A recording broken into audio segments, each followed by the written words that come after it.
Ito mga paps, mayroon tayong ituturo dito. Ito po ay wiring diagram ng Suzuki Rider 150cc Reborn DCCDI wiring diagram tutorial. Mga wiring diagram po ng DCCDI ng Suzuki Rider. May dalawang klase po kasi, no? Si-share natin. Ayan, tingnan nyo, may kahit na maliit, makikita nyo naman ano, ito po ang CDI, parang ganito lang mga paps, no? Ganito lang din ang CDI ng Suzuki Rider Reborn DCCDI, no? Ito, da-diagram natin to para i-share natin sa inyo kasi ang iba nakakalimutan po, lalo na sa mga nais mag-DIY, hindi na dadalhin sa shop, gustong magkabit ng mga nasira ang CDI ninyo, kayo na magkakabit. Yan, ituturo ko. Basta may dalawang klase po ang CDI ng Suzuki, ano?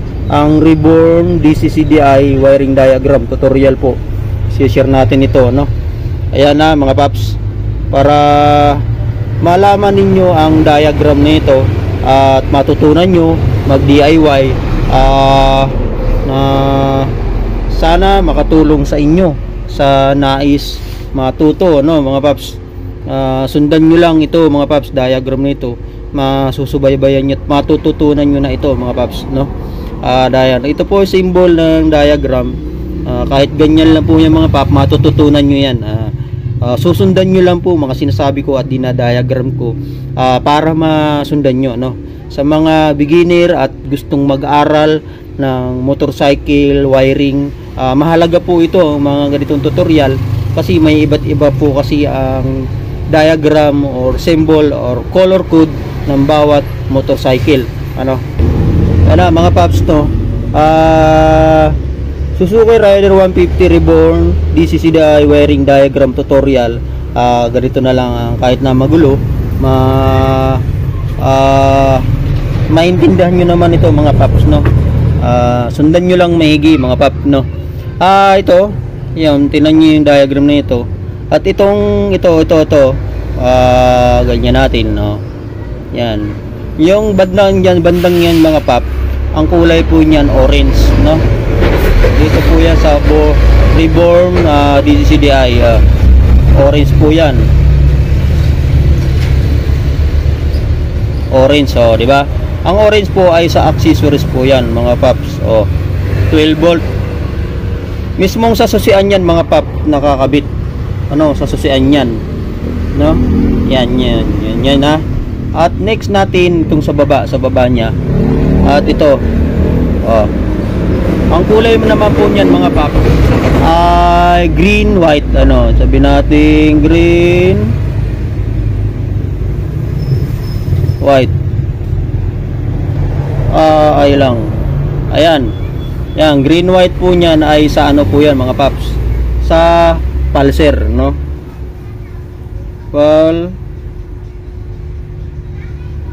Sundan nyo lang mga paps yung diagram ko. Masusubaybay nyo at maintindihan nyo lang, ulit-ulitin nyo lang panoorin ng tutorial na ito. Kahit na medyo magulo ang aking cellphone, hawak-hawak ko lang po kasi mga pap, no? At yung sa taas naman mga pap, itong anong ito, ayan, ayan. At ito naman sa ano, sa black white po yan mga paps, black white. Ayan ha. Ang black white na yan mga pap ay sa ano yan, sa ground, no po. Ayan, makita, black white ground. Sundan nyo lang mga paps, no? Ayan, black, dalawa na lang mga paps. Maintindihan nyo ha. Ulitin natin ha. At itong bandang yan, ang kulay po yung green white sa pulser, papunta pa sa pulsar sa ano po yan, doon sa stator, sa loob ng malapit sa may stator, no? At ang orange naman sa susian. Bawat pagsususi nagsusupply accessories po yan mga pap. At yung gitna naman na taas, blanco po yung baba. At yung sa black, white, yun yung sa ground. Basta po ang Suzuki, ang ground niyan ay black, white. Black na may stripe na white, ano?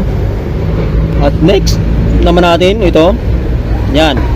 At yan naman po ay white, blue. White. May stripe na kulay, maliit lang pong blue, no? Blue. Papunta naman po yan sa ignition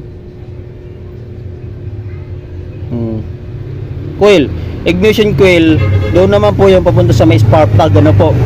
Ano, galing sa CDI papunta sa ignition coil at papunta naman sa spark plug. Ng taga-bato na papuntang kuryente, no, sa ignition coil para yung ignition coil magkaroon ng kuryenteng high, ano, malat mataas para mag-spark doon sa mismong spark plug, no. Yeah, basta sundan nyo lang mga paps. Last na lang. Ayan, last. Ito, last. Ayan, ha. Yan naman po ay blue white. Ang blue white po, blue white. Yan. Blue white niyan mga pap, ay yan naman ay tachometer. Tachometer. Doon po yan sa panel, ano, sa RPM panel. Mismong sa panel sa harapan po yan, no. Oh, yan mga pap, no. Oh. Yan, simple lang tong diagram at mabilis ang tutorial. Ulit-ulitin nyo lang mga pap, maintindihan nyo na to, no. Ayan, diagram na para sa Suzuki Rider 150cc Reborn DCCDI wiring diagram. Tutorial ito mga paps, no. Tinuturo ko, si-share ko sa inyo kasi minsan nagkakamali po ang mga nagdi-DIY. Ulit-ulitin nyo lang po, tinan nyo. Basta yung ano yun, sa orange, accessories yan. At sa baba niya ay green, white at sa pulsar. At ang gitna naman po ay sa black, white, ground po yan. At ito naman kabila ay sa white, blue ay sa ignition coil. Yan po, kita nyo, diba? At ang kabila naman po ay sa blue, yung blue white na kulay ay tachometer RPM panel. Mismong doon po yan sa may taas, ano.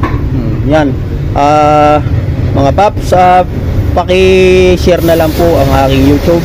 At huwag po kayo magsawang panoorin ang aking mga tutorial na sana matutunan ninyo at magkaroon pong ideya sa mga mekanikong gustong matuto at sa mga nagdi-DIY na ayaw na mag-aral. Ito na lang, panoorin nyo po ang mga ganitong tutorial at subscribe nyo po, share nyo po sa mga tropa natin, sa mga kilala natin. Sa mga please subscribe po, please follow my FB page Mechanic Doctor. Kung nais nyo po magpagawa mga pap, follow o message po kayo sa page ko Mechanic Doctor or sa FB ko Mar Marquez. Mayroon na po tayong sariling shop, pumunta lang po kayo dito sa shop. Araw-araw po open. Kung nais nyo magpagawa ng big bike, FI motorcycle, FI troubleshoot, wiring repair, kahit anong pa-install, pumunta lang dito sa shop. Araw-araw po open tayo, no. At mayroon po tayong TikTok, ano, sa TikTok, I am Mechanic Doctor. Nandun po, mayroon tayong sa TikTok na mga sinishare na kunting kaalaman.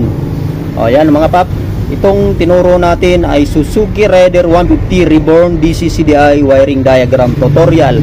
Ayun na po ang, simpleng tutorial lang po yan, pero matututunan nyo na yan mga paps. Makakatulong na po ito sa inyo para magkaroon kayong ideya kung paano gagawin ang inyong motor. Wag po kayo magsawang panoorin na aking YouTube channel. Maraming salamat sa nakasubscribe, na walang sawang nakasuporta, at sa mga customer walang sawang nanonood. Maraming salamat. Sa mga customer na lagi nagpapagawa sa shop natin, panoorin nyo lang po. Mapagawa po kayo, i-recommend nyo po sa iba. Yan po ang dating diagram na sana matutunan nyo at makatulong sa inyo. Ayan po mga papa, may dalawang klase yan na sa Suzuki, yung new breed, tapos ito reborn na po. Sa next naman natin ituturo itong new breed, no. Ito po yung nauna, reborn, no. Ayan po, pwede nyo kopyahin, pwede nyo pong i-share yan, wala pong problema, para po sa inyo lahat yan. Maraming salamat. I am Mechanic Doctor, ang doktor ng motor. Salamat po.